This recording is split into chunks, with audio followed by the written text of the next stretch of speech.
Good day everyone, I'm Ange and our topic for today's video is all about proving the theorems on trapezoid and kite.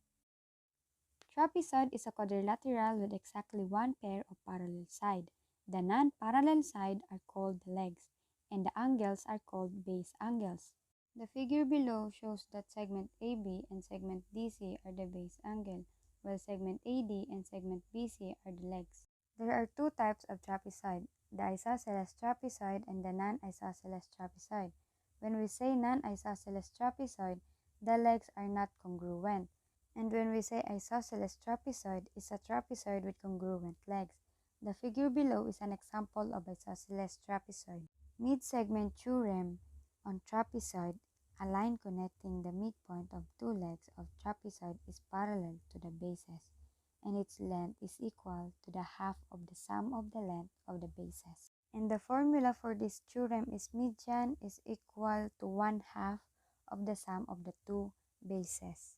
In trapezoid INSM, the legs are the segment IM and the segment NS, wherein T is the midpoint of the segment IM and R is the midpoint of the segment NS. And when we connect the two midpoints, that is what we call mid-segment or median. Let's have an example. If segment AB is equal to 11 and segment DC is equal to 19, what is segment EF or the median? Remember, to get the median is to get the half of the sum of the two bases. By substituting the value of the two bases, EF is equal to 1/2 times 11 plus 19.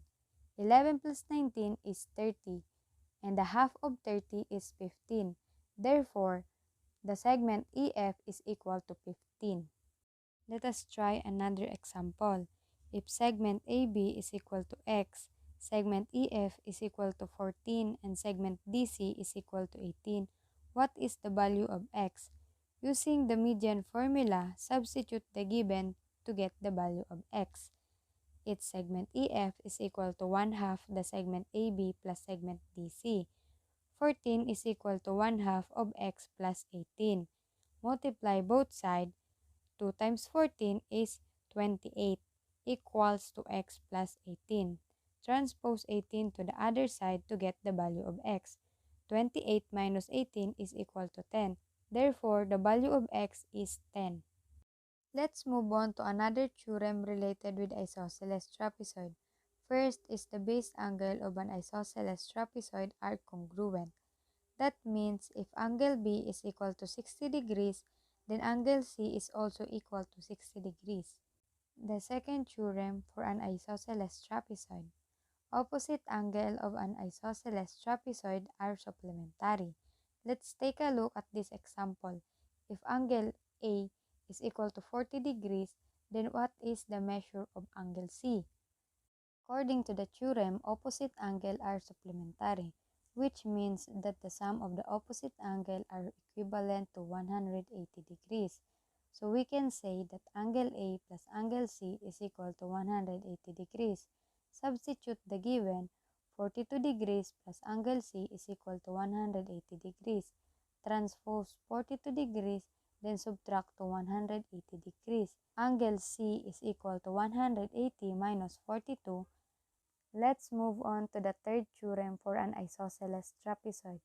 The diagonal of an isosceles trapezoid are congruent. Let's have an example. If segment DE is equal to 25, then segment BE is equal to 15, find segment AC. Remember that the diagonal of an isosceles trapezoid are congruent. So the diagonal of segment DE is equal to the diagonal of segment AC. That is all for trapezoid. Let us move on proving theorems on kite. Kite is also a quadrilateral with two distinct pairs of adjacent sides are congruent. Kite have two pairs of congruent sides that meet at two different points. There are two theorems on kite. The first one is in a kite, the perpendicular bisector of at least one diagonal is the other diagonal. Let's have an example.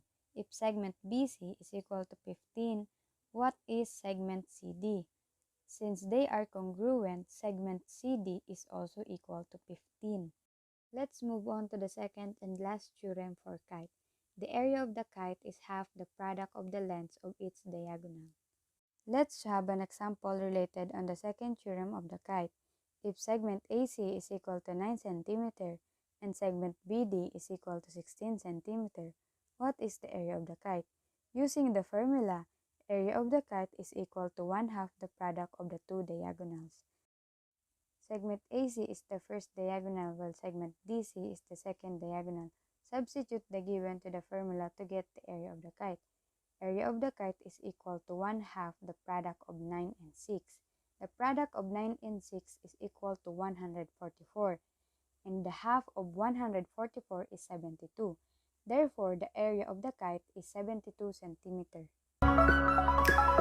That is all for today's video. I hope you learned something.